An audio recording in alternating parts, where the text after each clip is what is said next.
welcome back to Better You. Your host, Cynthia Thompson. I'm here with a dear friend of mine that had something really bad to happen to him. But even though this bad thing happened to him, something good came of it. I want to welcome you to my show, Steve. Thank you very much. Thank you so much for joining me. You know, before we get started, I just want you to share a little bit about yourself before I start asking you all the questions about what happened to you. Sure. My name is Potchatek, and I actually have a show here on Access 21 as well. I call Charlotte home. And the story, I guess, of what happened is kind of what led to that show. So I guess we can talk a little bit about that as we get into the conversation. So what was this awful thing that happened to you? Well, you know what? I don't know how awful it really was. In the beginning, it was pretty awful. So basically what happened is I was sitting on the balcony of my house working. I work from home. And the police came by and said, "Hey, do you live here?" And I'm thinking, well, I'm in a shorts and T-shirt on the phone. I think I live here. So he said, well, you know about the fire? And I said, the fire? He said, well, you might want to come down here. So I went downstairs, I went out the back door, and there were probably 50 police vehicles and the fire investigator and all.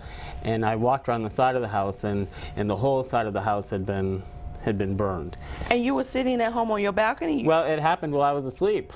The night before, I didn't even know that it happened. And it happened to our house and then to the neighbors as well. And had we not had cement board siding, the whole house would have burned up, but it burned up the whole side and then the underside of the balcony, and it was just some neighborhood kids took some tiki torches and burned up the furniture, pushed it up against the wall, and then burned it up.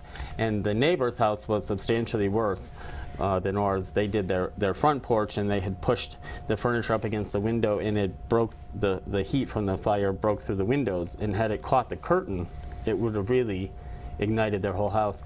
And at our house, the fire had gotten so hot that the vinyl casing around the windows actually melted, and the locks that locked the window actually melted, so the windows were forever locked shut. So it was pretty dramatic, and I don't think I realized how dramatic it was until Channel 36 had shown up, and then I got to thinking of all the things that could have happened, you know, and that is when that's when it kind of kicked in that this was traumatic. But before that, I didn't realize it.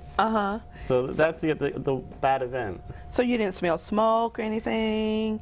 Your fire alarm didn't go off? No, it was in the middle of the night, and you know, the neighbors woke up around the time they figured out what time of the night it was, because the neighbors didn't know that their house had burned either, and the whole front of theirs had to be replaced, and we were all very lucky, and it was just neighborhood kids thinking that they were goofing around, having a good time. Not funny.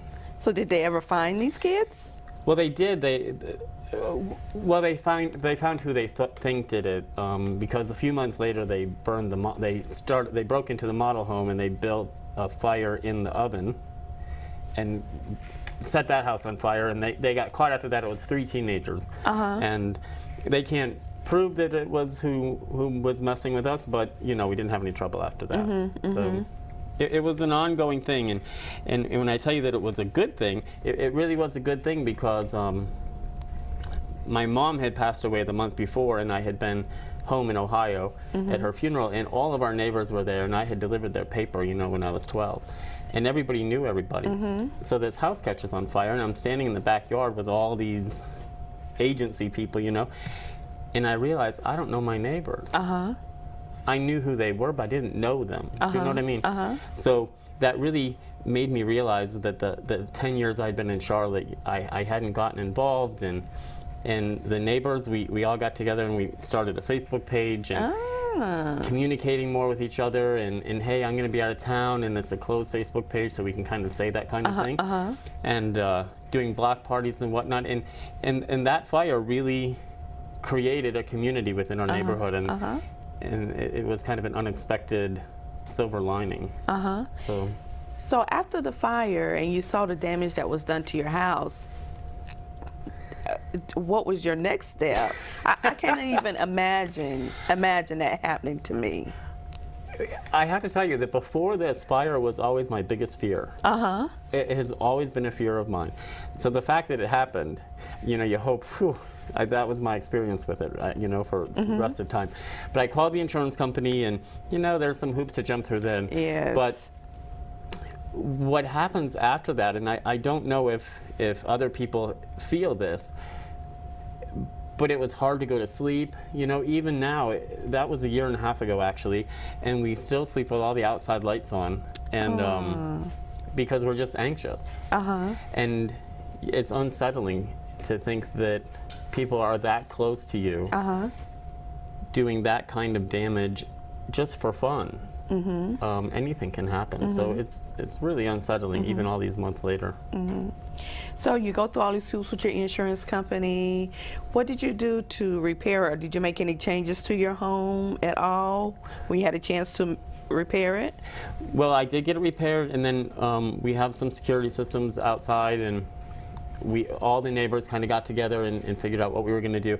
And for like the first 2 weeks, we took turns staying up around the clock because we thought, oh, well, these kids are going to come back. And, we live in Pineville, and the Pineville police were fantastic. I mean, everybody was really, really getting behind this because when you've got people just starting fires for kicks, somebody's going to get hurt. And, you know, we were in that house. And like I said, if the house had not been built the way it was built, that whole house would have burned up, and there were people inside, both homes. So so yeah, we had some enhanced security stuff that we didn't have before, and we're a new neighborhood, so we really couldn't have a neighborhood watch. So we had checked into that, so we were kind of left to our own devices and got a little creative, and now it's all working well, no problems. You know, we're going to take a short break. When we come back, and we're going to talk some more about what you and your neighbors have done so far. That sounds great.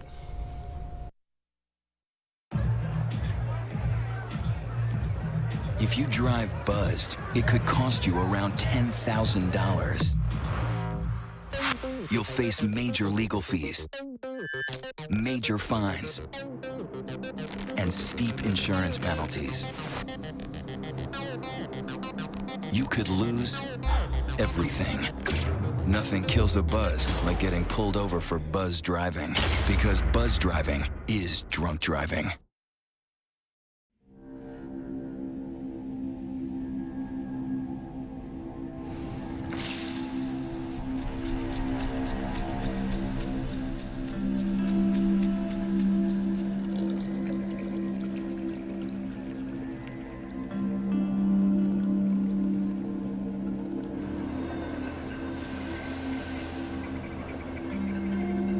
When some people struggle with their mortgage payments, they become frozen, petrified. Not knowing what to do, they do nothing. But the people who do something, the people who take action, are far more likely to get the most positive outcome. Making Home Affordable is a free government program. Call now to talk one-on-one with a housing expert about the options that are right for you. Real help, real answers, right now. 7,000 students drop out every school day. That's one every 26 seconds. It's time that students know that we believe in them. Inspire a student and share your message of support at boostup.org. Welcome back to Better. I'm your host, Cynthia Thompson. I'm here with Stephen. We're talking about this awful thing that happened to him, but believe it or not, something good came out of it. Now, before we went on break, we talked about how you and your neighbors got together. What are some other things that you did? Well, I mentioned the Facebook page. So we created the closed Facebook page and really kind of started bantering with one another and kind of getting to know each other, and it all became very comfortable. We decided we were going to do a neighborhood watch, so we got the Pineville police to come out to our neighborhood, and we hosted a meeting to kind of figure out what that was all about. And like I said, we were a new neighborhood, so we didn't really qualify for neighborhood watch. But they gave us all the tools that we needed to do it on our own, and that really got things going. And I had mentioned that Channel 36 had been out there for the initial event. Right. We actually called them back to cover the neighborhood watch meeting, because immediately we didn't want to be victimized as a group. Right. And so we all thought initially, what are we going to do to harness this anger or fear. It was both. It was anger, fear, and frustration, really. And I believe you can do good with all energy. So what were we going to do to harness that into something good? So we invited Channel 36 to come back, and at that point I didn't really know where we were headed, but we really wanted people to know, whoever was out there, because, you know, a lot of times arsonists will watch the news to see what they did. So we really wanted them to know that we weren't just going to take it laying down. That's right. We were going to fight back and take it kicking and screaming. And that's what we did. So we invited them back, and they were there for the meeting, and that led kind of into the next part of what happened. So. And what happened then? Well, again, I realized I didn't know my neighbors, and so it was a great experience, and it was a terrible thing, but it really was not a terrible thing. It is probably the one thing that propelled me into all the things I've done. I've done more in the last year and a half than I did in the 10 years prior. And what are some from a of those community things? perspective. So I went back to Channel 36 and I said, hey, you know, this happened to me, and we didn't know the neighbors, and I think there's a lot of neighborhoods like myself, and from my opinion, we all live in a subdivision. Well, just by the nature of the word, we've divided ourselves. We don't live in neighborhoods, we live in subdivisions. We're divided. So I wanted Channel 36 to kind of adopt some neighborhoods that have the same kind of demographics and problems that we were experiencing, and really create this community in this neighborhood that I was craving. So I met with them, and they said, yeah, hey, let's try this. And so that was exciting. So we got the chief of police, we got neighborhood services involved from the city of Charlotte. We pulled together a bunch of people. Rebuilding Together of Greater Charlotte was involved. And there were probably 25 of us in a conference room at Channel 36. And at one point I thought to myself, wow, a lot of things happen in this town, and this doesn't happen. And this is a pretty amazing reaction to a couple of fires where nobody got hurt. It was just property damage.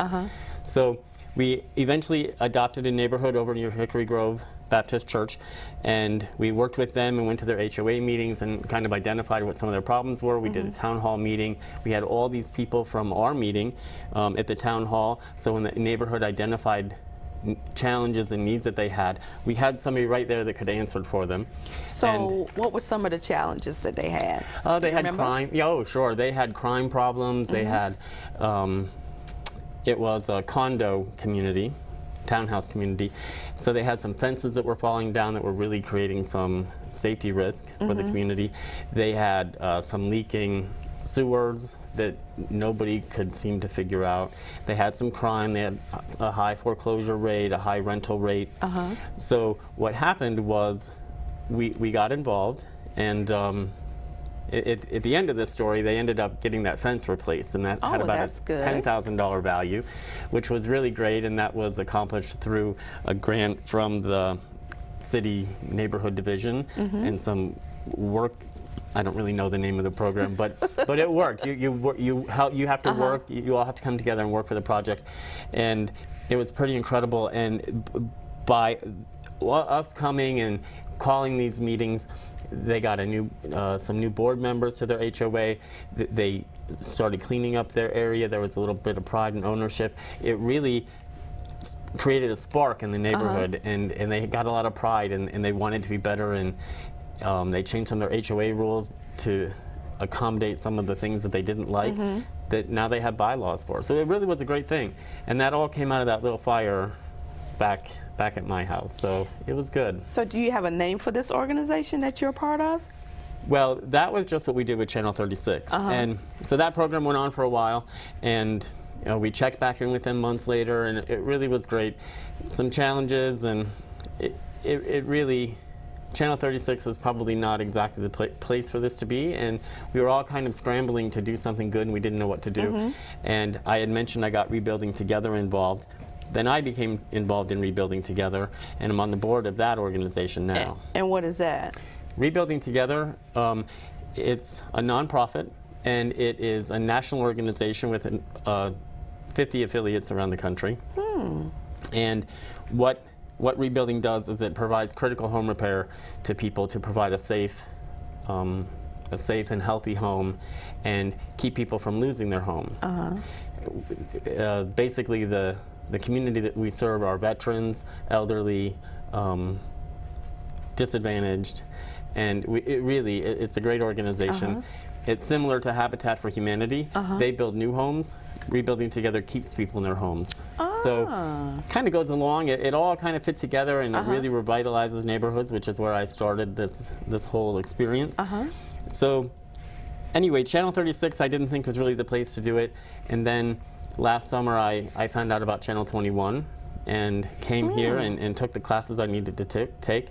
And so now we have an organization/show called I Call Charlotte Home. And the point behind I Call Charlotte Home is to introduce the community to organizations that they can become involved in to identify where their skill set may be necessary or valued. And so we've done a lot of fun things so far. We've only done 3 shows. We've been with the Susan Komen Foundation, Susan G. Komen. We've been with the Second Harvest Food Bank. There's a group of competitive cheerleaders in Gastonia called the Aviators, so we've done some stuff with them. And we've got a lot of good things planned and community building things, so it's pretty exciting. So where do you see this organization going moving forward? You know, I'm not really sure. It's kind of happening, you know. And again, it started from the fire. So that fire, I don't know where it goes. It's taken a lot of, I mean, it's evolved a lot since that fire, so I'm not really sure where we go. But the big goal of I Call Charlotte Home now is to follow 10 different people, and I want to give 10 people $100 and take that $1,000 seed money and turn it into $10,000. Because I believe everybody, it's my own belief, I believe everybody wants to do good when they want to create something and do something but they don't have money. And let's say if you got the $100, you could use it for flyers to do a food drive in your neighborhood. You could turn that easily into $1,000 worth of canned food, this is to true, buy signage and flyer the neighborhood and that kind of thing. All with $100, you could collect more than $1,000 worth of food. So I think finding 10 people that really want to make a difference, I can turn that $1,000, they can turn the $1,000 into $10,000 and make a much bigger impact than I ever could. So that's really, that's the big goal of I Call Charlotte Home, is to follow those 10 people that I haven't identified yet. Do you think you'll maybe one day be working in another neighborhood like you worked with the one over by, was it Hickory Grove? Hickory Grove. You know, it might come back to that. It might come back to that. There are other organizations that do that better than I think that we were, Rebuilding Together being one of them. So I think that's there, and I kind of get to do some of that with Rebuilding Together. We were in the Cherry neighborhood last year. Coming up in May, we're going to be in the Smallwood neighborhood, rebuilding a whole block. We're going to work on 30 houses over 3 days. And that's more than I could ever do on my own. You know, so I think through this I Call Charlotte Home is where we're going to discover what some of these organizations are, because here I was spending all this time and energy recreating a wheel that had already been created. So that's kind of where I don't think I'll adopt a neighborhood again. I think Rebuilding Together may, but I don't think I will. They have the infrastructure to do it. So, you know, we're going to take a short break because I got a few more questions for you. Sure. Okay.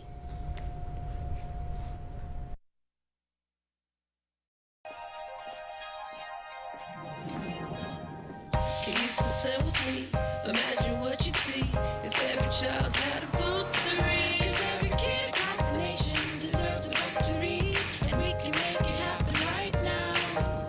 No, I don't know what you've been told, but kids with books learn so much more. So the mission is for us to get a book to each and every child. So let's join hands, book people unite, unearth hidden passion. Come on, have a good time. Seeds of inspiration to motivate some magic. To change the writing on the wall, writing on the wall, and make a difference. One book can inspire a child. One book can be the milestone that helps to change a life. Read to a child today and spark a lifetime of ambition.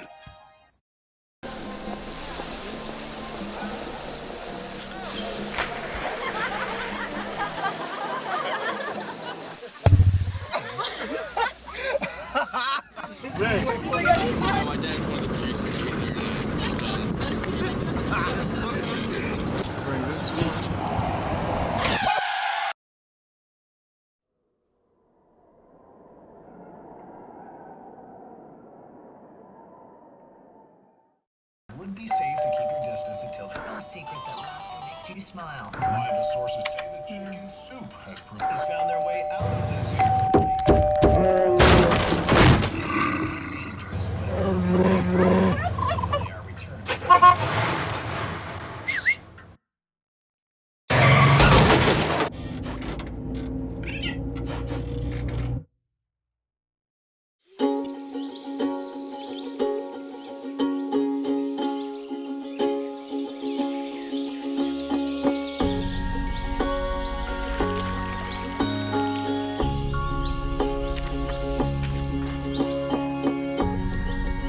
Getting closer to nature can get you closer to your family.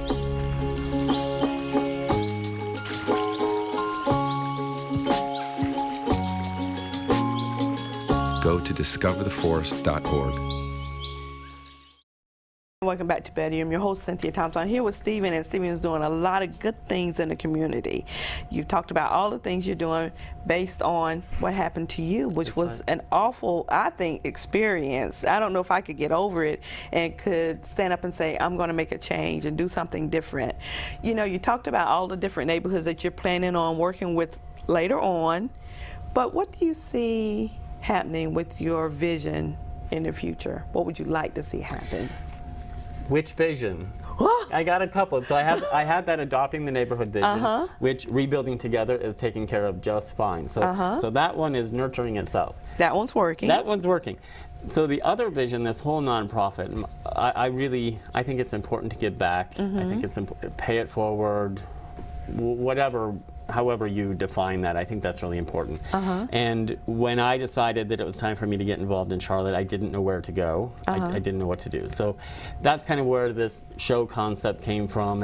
And the vision is to really get people involved. And I had originally, I say originally, I'm not sure where, at some point in the past, I thought, gosh, it would be great to get 100,000 hours, 100,000 volunteer hours in a month. That's a lot. That's a lot of hours, but you could do it. You could do it if you.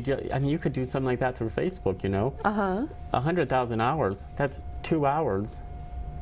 50,000 people. That's a lot of people in Charlotte. That's a lot of people. That's a lot of people. Do 4 hours, then it's only 25,000. We all know two friends. We know two friends. We know two friends. Yeah.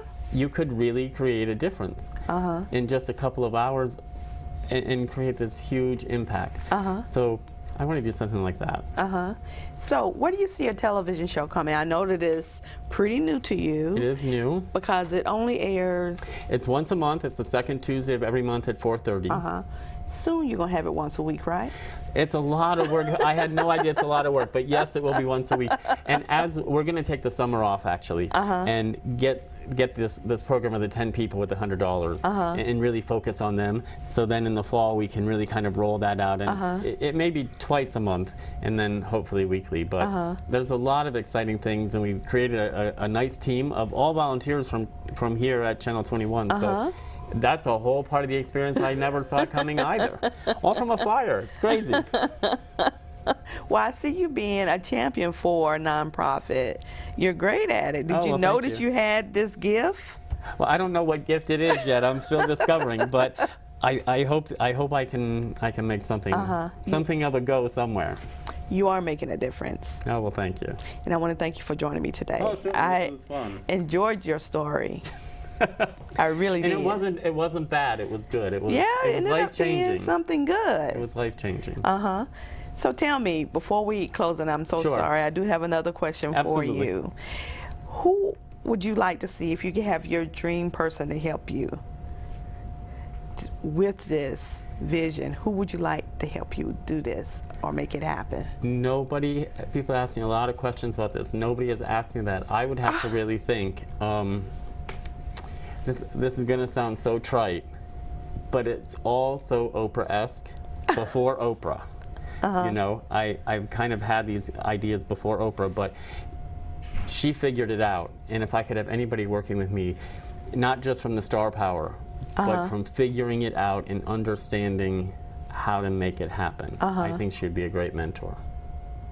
You know you can write her. Oh, I've written. Oh, You have? Of course I have. Yes. She's going to read your letter. And I hope you include all the wonderful things you're doing based on a fire at your home. Well, I appreciate all that, but yeah. And I believe it's going to happen because I see the passion and the drive in you. We'll see. And it is going to happen. And I want to thank each and every one of you for watching my show, Better You, here on Public Access 21 every Wednesday night at 6 p.m. Thank you again. Thank you.